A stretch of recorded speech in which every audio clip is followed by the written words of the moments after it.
صاحب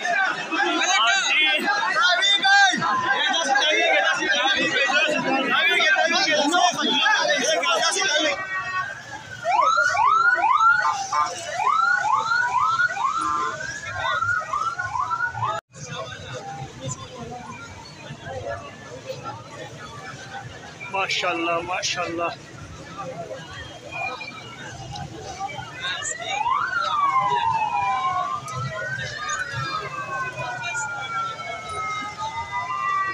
تاسو کتلی شئ مفتي صاحب د جنازې لپاره خلک مرکزي ګراوند ته راوړان دي ډېر په ګڼ تعداد سره راوړان دي